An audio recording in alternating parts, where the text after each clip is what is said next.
ನಮಸ್ಕಾರ ಎಲ್ಲರಿಗೂ. ನಾನು ನಿಮ್ಮ ಪ್ರೀತಿಯ ರಾಯಚೂರು ಹುಡುಗಿ. ತಮಗೆಲ್ಲರಿಗೂ ಅಮ್ಮನ ಅಡುಗೆ ಮನೆ ಕಾರ್ಯಕ್ರಮಕ್ಕೆ ಹೃದಯಪೂರ್ವಕ ಸ್ವಾಗತ. ಇವತ್ತಿನ ಈ ಸ್ಪೆಷಲ್ ವ್ಲಾಗ್ ಏನಪ್ಪ ಅಂದರೆ, ನ್ಯೂ ಇಯರ್ ಇರುವ ಕಾರಣ ನಾನು ಫ್ಯಾಮಿಲಿ ಜೊತೆ ಕ್ಯಾಂಡಲ್ ಲೈಟ್ ಡಿನ್ನರ್ನ ಮಾಡಿದ್ದೆ. ಅದೆಲ್ಲ ಮಾಡಲಿಕ್ಕೆ ಏನೇನು ಪ್ರಿಪ್ರೇಷನ್ ಮಾಡ್ಕೊಂಡಿದ್ದೆ ಅಂತ ನೋಡ್ಕೊಂಡು ಬರೋಣ. ಮೊದಲಿಗೆ ಇವತ್ತಿನ ಕ್ಯಾಂಡಲ್ ಲೈಟ್ ಡಿನ್ನರ್ಗೆ ಅಂತ ಮಾಡ್ತಿರುವಂಥ ರೆಸಿಪೀಸ್ ಬಂದು ಆಲೂ ಕರಿ, ಹಾಗೆ ಜೀರಾ ರೈಸ್ ಮತ್ತು ಪರೋಟ. ಮೊದಲಿಗೆ ಆಲೂ ಕರಿನ ಹೇಗೆ ಮಾಡೋದು ಅಂತ ನೋಡ್ಕೊಂಬರೋಣ. ಈ ಆಲೂ ಕರಿನ ಮಾಡಲಿಕ್ಕೆ ನಾನಿಲ್ಲಿ 4ರಿಂದ 5 ಆಲೂಗಡ್ಡೆನ ಒಂದರಲ್ಲಿ 4 ಭಾಗಗಳನ್ನಾಗಿ ಮಾಡಿ 4 ವಿಸಿಲ್ ಆಗೋಷ್ಟು ಕೂಗಿಸ್ಕೊಂಡು ಅದನ್ನು ಎತ್ತಿ ಇಟ್ಕೊಂಡಿದ್ದೀನಿ. ಅದಾದಮೇಲೆ 4 ಟೊಮೆಟೊಗಳನ್ನು ತುಂಬ ಚೆನ್ನಾಗಿ ಕುದಿಸ್ಕೊಂಡು ಅದು ಸಾಫ್ಟ್ ಆದಮೇಲೆ ಸಿಪ್ಪೆನ ತೆಗೆದು ಸೈಡಿಗೆ ಇಟ್ಕೊಂಡಿದ್ದೀನಿ. ಹಾಗೆ ಒಂದು ಮೀಡಿಯಮ್ ಸೈಜ್ ಈರುಳ್ಳಿನ ಒಂದರಲ್ಲಿ 4 ಭಾಗಗಳನ್ನಾಗಿ ಮಾಡಿ ಅದ್ರ ಜೊತೆಗೆ ಸ್ವಲ್ಪ ಜೀರಿಗೆ, ಸ್ವಲ್ಪ ಎಣ್ಣೆ ಹಾಕಿ ಫ್ರೈ ಮಾಡಿ ಎತ್ತಿಟ್ಕೊಂಡಿದ್ದೀನಿ. ಟೊಮೆಟೊ ಹಾಗೆ ಫ್ರೈ ಆಗಿರುವಂತಹ ಈರುಳ್ಳಿ, ಜೀರಿಗೆನ ಮಿಕ್ಸಿಗೆ ಜಾರಿಗೆ ಹಾಕಿ ಅದನ್ನು ತುಂಬ ಚೆನ್ನಾಗಿ ರುಬ್ಕೋಬೇಕು, ಅಂದರೆ ನುಣ್ಣಗಾಗೋವರೆಗೂ ರುಬ್ಕೋಬೇಕು. ಅದೇ ರೀತಿಯಾಗಿ ಬೇಯಿಸಿರುವಂತಹ ಆಲೂಗಡ್ಡೆನ ಸಿಪ್ಪೆ ತೆಗೆದು ಎತ್ತಿ ಇಟ್ಕೋಬೇಕು. ಈಗ ಒಗ್ಗರಣೆ ಹಾಕಲಿಕ್ಕೆ ಏನೇನು ಮಾಡಬೇಕು ಅಂತ ನೋಡ್ಕೊಂಬರೋಣ.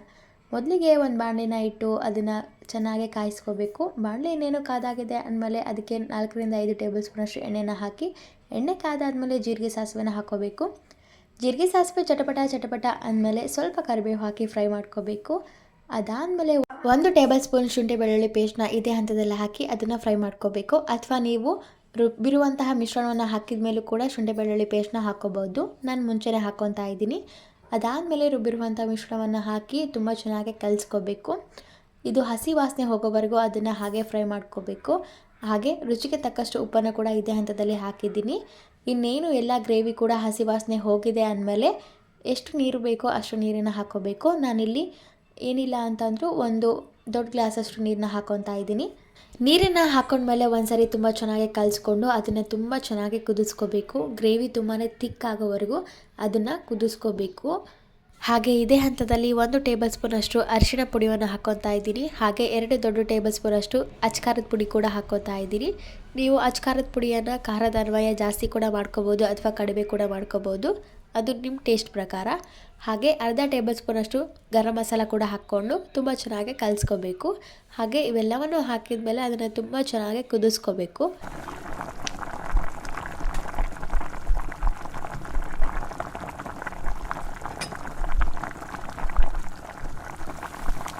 ನೋಡಿ, ಆಲ್ರೆಡಿ ಗ್ರೇವಿ ಎಷ್ಟು ಸಖತ್ತಾಗಿ ಕಾಣ್ತಾ ಇದೆ, ಹಾಗೆ ಎಷ್ಟು ಥಿಕ್ಕಾಗಿ ಬಂದಿದೆ ಅಂತ ನೀವೇ ನೋಡ್ತಿರ್ಬೋದು. ಆಲ್ಮೋಸ್ಟ್ ನೀರಿನ ಅಂಶ ಎಲ್ಲ ಹೋಗಿ ಎಣ್ಣೆ ಅಂಶ ಬಿಟ್ಕೊತಾ ಇದೆ.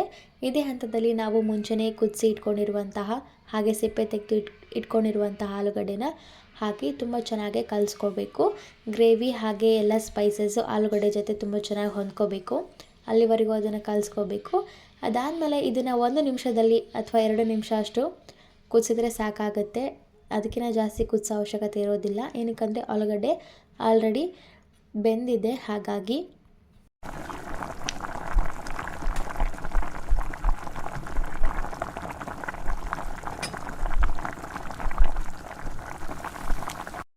ನೋಡಿ, ಆಲ್ರೆಡಿ ಆಲೂಗಡ್ಡೆ ಗ್ರೇವಿ ರೆಡಿ ಆಗಿದೆ. ಇದನ್ನು ಫ್ಲೇಮ್ ಆಫ್ ಮಾಡಿಕೊಂಡ್ರೆ ಆಗೋಯಿತು. ನೋಡಿ, ಎಣ್ಣೆ ಕೂಡ ಎಷ್ಟು ಸಖತ್ತಾಗಿಬಿಟ್ಟಿದೆ ಅಂತ.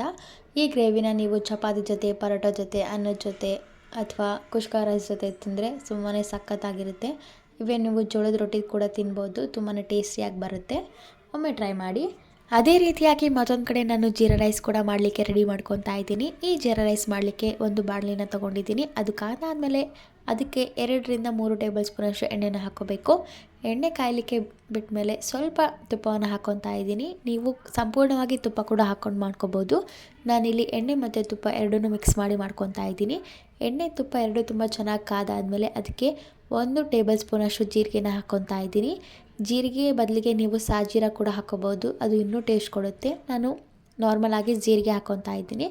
ಅದೇ ರೀತಿಯಾಗಿ ಜೀರಿಗೆ ಸ್ವಲ್ಪ ಫ್ರೈ ಆದಮೇಲೆ ಸ್ವಲ್ಪ ಕರಿಬೇವು ಹಾಗೆ 3 ಬ್ಯಾಡಗಿ ಮೆಣಸಿನ್ಕಾಯಿನ ಒಂದರಲ್ಲಿ 3 ಭಾಗಗಳನ್ನಾಗಿ ಮಾಡಿ ಹಾಕ್ಕೊತಾ ಇದ್ದೀನಿ. ಇದೆಲ್ಲನೂ ಸ್ವಲ್ಪ ಫ್ರೈ ಆದಮೇಲೆ ಉದ್ದುದವಾಗಿ ಹೆಚ್ಚಿಟ್ಕೊಂಡಿರುವಂತಹ 1 ಮೀಡಿಯಮ್ ಸೈಜ್ ಈರುಳ್ಳಿನ ಇದೇ ಹಂತದಲ್ಲಿ ಹಾಕಿ ತುಂಬ ಚೆನ್ನಾಗಿ ಫ್ರೈ ಮಾಡ್ಕೋಬೇಕು. ಈರುಳ್ಳಿ ಗೋಲ್ಡನ್ ಬ್ರೌನ್ ಆಗೋವರೆಗೂ ಅದನ್ನು ಫ್ರೈ ಮಾಡ್ಕೋಬೇಕು.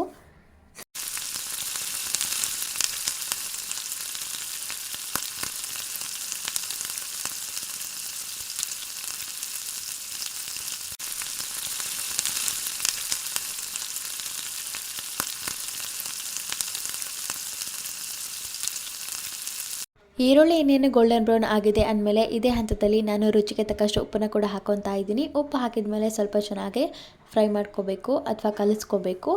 ಅದೇ ರೀತಿಯಾಗಿ ಮುಂಚೆನೇ ನಾನು 1.5 ಗ್ಲಾಸಷ್ಟು ಬಾಸ್ಮತಿ ಅಕ್ಕಿನ ಕೂಡ ಅನ್ನ ಮಾಡಿ ಇಟ್ಕೊಂಡಿದ್ದೆ. ನೋಡ್ತಿರ್ಬೋದು ನೀವೇ ಅನ್ನ ಎಷ್ಟು ಉದುರುದ್ರಾಗಿ ಬಂದಿದೆ ಅಂತ.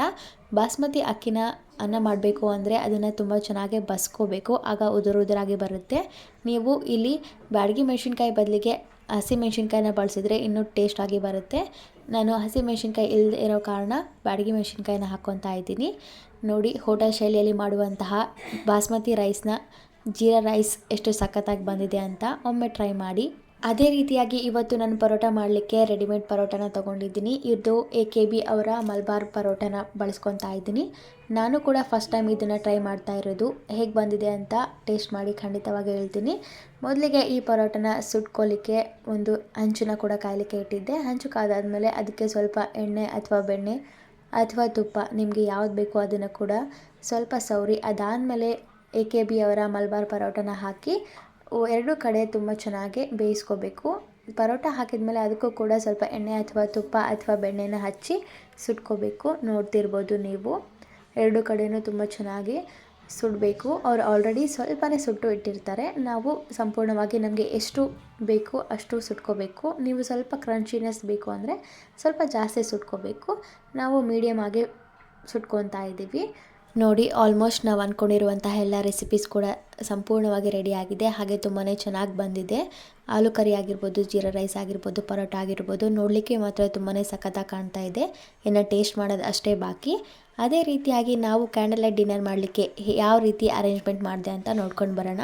ಮೊದಲಿಗೆ ಈ ಕ್ಯಾಂಡಲ್ ಲೈಟ್ನ ಹಚ್ಚೋದಕ್ಕೆ ನಾನಿಲ್ಲಿ ಒಂದು ದೊಡ್ಡ ಪರಾತನ ತೊಗೊಂಡಿದ್ದೀನಿ. ಆ ಪರಾತ್ ಸುತ್ತಲೂ ಲೈಟಿಂಗ್ಸ್ನ ಅರೇಂಜ್ ಮಾಡಿದ್ದೀನಿ. ಅದೇ ರೀತಿಯಾಗಿ ಆ ಪರಾತ್ ಮೇಲೆ 5 ಟೀ ಕಪ್ಸ್ನ ಇಟ್ಟು ಅದರಲ್ಲಿ ಉಸುಕನ್ನು ತುಂಬಿ ಅದರಲ್ಲಿ ಕ್ಯಾಂಡಲ್ಸ್ನ ಇಟ್ಟು ಅದನ್ನು ಬೆಳೆಸ್ಕೊತಾ ಇದ್ದೀನಿ, ಅಂದರೆ ಹಚ್ತಾ ಇದ್ದೀನಿ ದೀಪಗಳನ್ನು. ಅದೇ ರೀತಿಯಾಗಿ ಅದರ ಸುತ್ತಲೂ ನಾವು ಮಾಡಿರುವಂತಹ ಎಲ್ಲ ರೆಸಿಪೀಸ್ನ ಇಟ್ಟು ಅದರ ಜೊತೆಯಲ್ಲಿ ನಾವೆಲ್ಲರೂ ಕೂತು ಊಟ ಮಾಡೋದು ಅಷ್ಟೇ ಬಾಕಿ ಇರೋದು. ನೋಡ್ತಿರ್ಬೋದು, ಹೊರಗಡೆ ನಾವೆಲ್ಲ ಕ್ಯಾಂಡಲ್ ಲೈಟ್ ಡಿನ್ನರ್ನ ನೋಡಿದ್ದೀವಿ, ಅಂದರೆ ಬೇರೆಯವರು ಅರೇಂಜ್ಮೆಂಟ್ ಮಾಡಿರ್ತಾರೆ, ನಾವು ಹೋಗಿ ಊಟ ಮಾಡಿ ಬರಬೇಕು ಅಷ್ಟೇ. ಆದರೆ ನಾವೇ ಸ್ವಂತವಾಗಿ ಮನೇಲಿ ಈ ರೀತಿ ಮಾಡಿದರೆ ಮನೆಯವ್ರಿಗೂ ತುಂಬಾ ಖುಷಿಯಾಗುತ್ತೆ. ಹಾಗೆ ನಾವು ಮಾಡಿರೋ ಕಾರಣ ನಮಗೂ ತುಂಬಾ ಖುಷಿಯಾಗುತ್ತೆ. ನಮ್ಮಿಂದ ಇನ್ನೊಬ್ಬರು ಖುಷಿ ಪಡ್ತಾರೆ ಅಥವಾ ಫ್ಯಾಮಿಲಿ ಮೆಂಬರ್ಸ್ ಖುಷಿಯಿಂದ ಇರ್ತಾರೆ ಅಂತ. ಇದು ನಮ್ಮ ನ್ಯೂ ಇಯರ್ ಸೆಲೆಬ್ರೇಷನ್ ಆಗಿತ್ತು ಫ್ಯಾಮ್ಲಿ ಜೊತೆ. ಹೊರಗಡೆ ಯಾರ ಜೊತೆ ಎಷ್ಟಾಗಿ ಹ್ಯಾಪಿನೆಸ್ ಸಿಕ್ಕಿದ್ರು ಫ್ಯಾಮ್ಲಿ ಜೊತೆ ಸಿಗುವಂಥ ಹ್ಯಾಪಿನೆಸ್ ಎಲ್ಲೂ ಸಿಗೋದಿಲ್ಲ. ಇದಾಗಿತ್ತು ಇವತ್ತಿನ ನಮ್ಮ ಫಸ್ಟ್ ಕ್ಯಾಂಡಲ್ ಲೈಟ್ ಡಿನ್ನರ್ ಆಗಿತ್ತು. ಮನೆಯವರು ಕೂಡ ತುಂಬಾ ಖುಷಿಪಟ್ಟರು. ಹಾಗೆ ರೆಸಿಪೀಸ್ ಕೂಡ ತುಂಬಾ ಸಖತ್ತಾಗಿ ಬಂದಿತ್ತು, ತುಂಬಾ ಟೇಸ್ಟಿಯಾಗಿತ್ತು. ಈ ಡೆಕೋರೇಷನ್ ಅರೇಂಜ್ಮೆಂಟ್ನ ಕೂಡ ನೀವು ಒಮ್ಮೆ ಮಾಡಿ ಅಥವಾ ಈ ರೆಸಿಪೀಸ್ನ ನೀವು ಒಮ್ಮೆ ಟ್ರೈ ಮಾಡಿ. ತುಂಬಾ ಸಖತ್ತಾಗಿ ಬರುತ್ತೆ, ತುಂಬಾ ಟೇಸ್ಟಿಯಾಗಿರುತ್ತೆ. ಹಾಗೆ ಮತ್ತೊಮ್ಮೆ ತಮಗೆಲ್ಲರಿಗೂ ಹೊಸ ವರ್ಷದ ಹಾರ್ದಿಕ ಶುಭಾಶಯಗಳು ಅಂತ ತಿಳಿಸುತ್ತಾ ಎಲ್ರಿಗೂ ಒಳ್ಳೆಯದಾಗಲಿ. ಎಲ್ಲರೂ ನಮ್ಮ ಯೂಟ್ಯೂಬ್ ಚಾನಲ್ನ ಇದೇ ರೀತಿಯಾಗಿ ಸಪೋರ್ಟ್ ಮಾಡಿ ಅಂತ ಕೇಳ್ತಾ, ಈ ರೆಸಿಪೀಸು ಹಾಗೆ ಈ ವ್ಲಾಗ್ ನಿಮಗೆಲ್ಲರಿಗೂ ಇಷ್ಟ ಆಗಿದ್ದರೆ ನಮ್ಮ ಯೂಟ್ಯೂಬ್ ಚಾನಲನ್ನು ಲೈಕ್ ಮಾಡಿ, ಶೇರ್ ಮಾಡಿ, ಕಮೆಂಟ್ ಮಾಡಿ, ಹಾಗೆ ನಮ್ಮ ಯೂಟ್ಯೂಬ್ ಚಾನಲನ್ನು ಸಬ್ಸ್ಕ್ರೈಬ್ ಮಾಡಿ. ಧನ್ಯವಾದಗಳು.